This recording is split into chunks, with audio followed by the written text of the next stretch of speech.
He doesn't know Allah. He doesn't have that one, right? So we don't give him the one. He doesn't know Allah. He doesn't pray. He cheats. He lies. But brother, I know the Quran by heart. Give him 0. Downstairs, below. Give him 0. I know the Quran by heart. I know the Hadith. All the Hadith. Give him 0. I go to Hajj every year. Give him 0.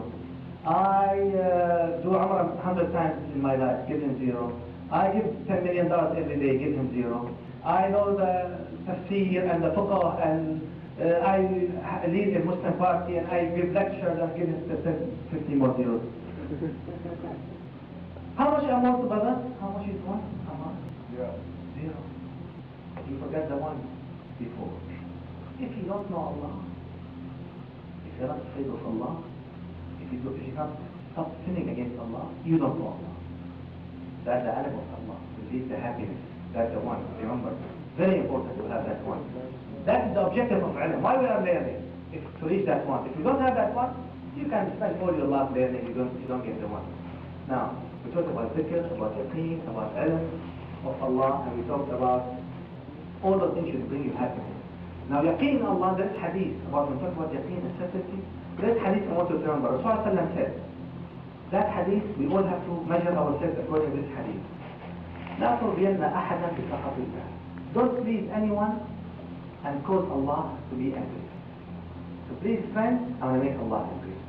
You have no yaqeen in Allah. Because you think your friend is more important than Allah, then you will faith in Allah, you certainly do. Don't please anyone and cause anger from Allah. ولا تحمدن أحدا على فضل الله. Don't praise anyone for what Allah has given you.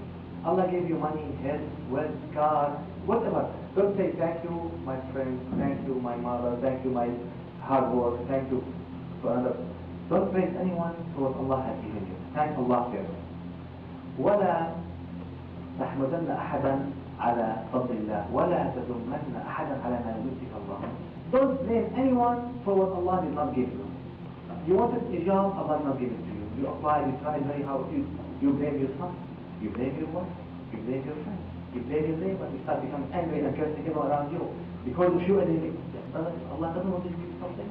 If Allah did not decide for you to get something, don't blame people around. Allah is the decider. He's the one who controls everything. So don't blame anyone for something Allah did not give you. Because of my wife, I'm poor all my life. Because of my son, I can't do this. Because why am I blaming the people for things Allah does not want to give it to you? You see, your yaqeen and your faith in Allah is not sure. You don't know who's giving and who's not giving and who's taking. So that's what happens. And then the end of it, Rasulullah is saying of this hadith, Rasulullah said, you should know that happiness comes from 2 things. Al-Rida wal-Yaqeen. This word, Al-Rida means satisfaction. Al-Rida means to be satisfied or pleased. Satisfaction and Yaqeen, which means certainty. 2 things will bring happiness. Rasulullah said, وَأَنَّ الْهَمَّ وَالْحَزَنَ مَعَ الشَّكِّ وَالصَّبْرِ. Worries and headache and sadness, shak doubt, and sakhat means anger. So Rasulullah said all happiness because of 2 things, and all sadness because of 2 things. What are the 2 things for happiness? The Prophet Amar, let's see them. Okay, let's read. So one of them is satisfaction, means rida. Allah gave you $1 million, you are content, thank you Allah. Allah gave you $1, I'm content, alhamdulillah. Big house, alhamdulillah. Small house, alhamdulillah.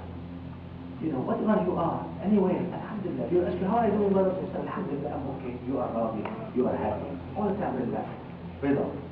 Now, what's the opposite of rida? Anger. Anger. That's the reason of sadness and worry. Whatever you get, you are angry. Whatever Allah gives you, there are people, it doesn't matter what Allah gives them. Everything, every time they get something from Allah, they are happy with it. They are angry. They want more. Why not this? Why not that? Why this? SubhanAllah. So anger will lead to unhappiness. Anger will lead to stress. Anger will lead to unsatisfaction. All your life you are angry. All your life you are angry. All your life, why me? Why not this? Why I want that? I didn't get it. SubhanAllah. Whatever Allah gives you, you are not happy, you are angry. You should be worried, stressed, and under pressure. But if you are content and relaxed and pleased Allah, Alhamdulillah Rabbil Alameen, for all things, that will lead to happiness. 2, they are the opposite. Rida means satisfaction, please. Anger means you are not happy. The other 2, doubt. Yaqeen, I told you, yaqeen will lead to happiness. We talked about that. If I'm sure about Allah, that He listens to me, He forgives me, He gives me, He gave me good promises, I'm sure He can change my condition, I'm happy. Doubt, shak means doubt, the other way. That's what, if I'm not sure Allah will listen to me, if I'm not sure Allah will forgive me, if I'm not sure Allah will cure me, if I'm not sure Allah will help me and remove the trouble from my life, if then I'm in doubt, then brother, may Allah help you and He will be. Why? Because you will have a lot of stress, a lot of pressure, a lot of problems. Two things will bring happiness, satisfaction and, content from Allah Azza wa Jal and certainty in Allah. The other two things, the opposite of them, anger and doubt. Anger and doubt. All the time angry and happy and satisfied. All the time I'm doubt. I'm not sure Allah will listen to me again. The two things will lead to horrible problems. Now, we talked about all those important things. Now the point I would like to make, which is the last one probably, which I'd like to talk about, that we all have to work hard to change our life. If you are unhappy, if you have problems in your life, you should not think it's only because, I can't do anything about it. Yes, you can change and you can do many things about it. The Quran says, إِنَّ اللَّهَ لَا يُغَيِّرُ مَا بِقَوْمٍ حَتَّى يُغَيِّرُوا مَا بِأَنفُسِهِمْ. Allah will never change the condition of people until they change their own condition. So yes, you can change your own conditions. Allah expects of us to change our conditions. He sent us books, prophets. Why? Because we can't change. If we can't change, Allah doesn't send you books and prophets until you change. So no one should say, I can't change. No one should say, I'm weak. No one should say, I can't control my anger. I can't control my temper. I will fail. Because if you say I'm going to fail, you will fail. If you say I can't control my anger, I can't control my temper, I can't do it, the society is corrupt, everyone around me is bad, then you are really putting yourself down and you are saying, I'm so little, I can't do it. Then you really can't do it. But Allah expects us to change, and you can do it, and you can change. And you can change, you start with each one of us. By yourself you change, and Allah will change your condition.